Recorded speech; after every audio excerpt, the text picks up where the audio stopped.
getirdiniz.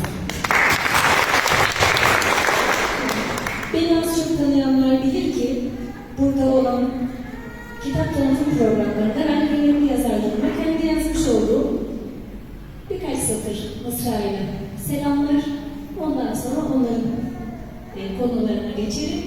Evet, bizim Özgür ile tanışma maceramızı şiirsel bir anlatımla şöyle dile getirmişim.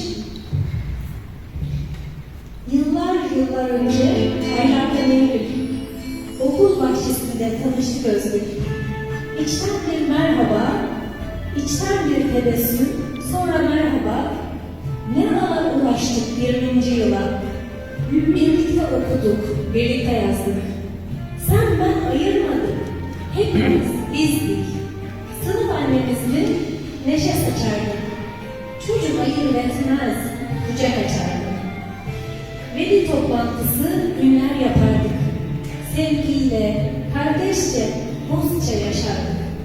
Acı tatlı anlar, hoş hatıralar. Zaman akıp geçti, durmadı yıllar. Yıllar sonra, aylardan Eylül, yüzünde tebessüm, gamzesinde gül. İmza günün dedik, tebriğe geldik, katlansın başarı daima Özgür.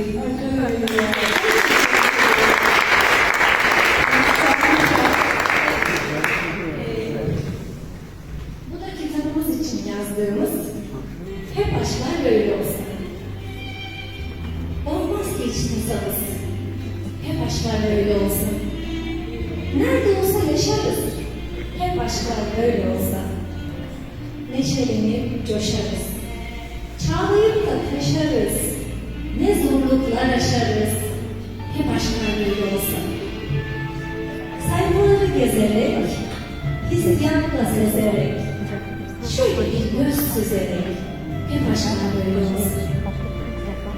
Kalbimize dokunsun, bir nefeste okusun, sevgiye çok yakınsın, hep aşklar böyle olsa. Narin elinde kalem, Niyazi'de yok eden, okusun cümle alem, hep aşklar böyle olsa. Özgür yazmış romanı, ayıralım zamanı, yazalım yorumları, hep aşklar böyle olsa dedik, hep aşklar böyle olsa kitabımız için. Evet, zaman zaman Özgür'le istişare ederiz. Kitabın yazım aşamasında da bunları tekrarladık ve Narin ve Niyazi'nin annesi bakalım neler demiş. Sevgili yazarımız Özgür Ertürk'ün dilinden ben anneyim oğul. Güneşler, yıldızlara aya bak ki geleceğin aydınlık, yolun, bahtın açık olsun. Gözünün nurusun, can olun. Gurbet ellerde yolumu beklerim. Günleri, ayları ona eklerim. Senin içindir tüm dileklerim. Seni çok özledim. Umudumsun oğul. İyi ki benim oğlumsun. Canımdan öte can oğul. Ben anneyim oğul. Ben anneyim oğul.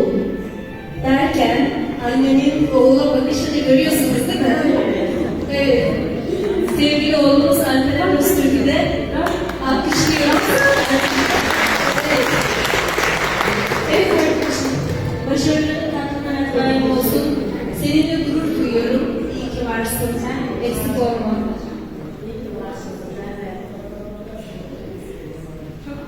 Oh.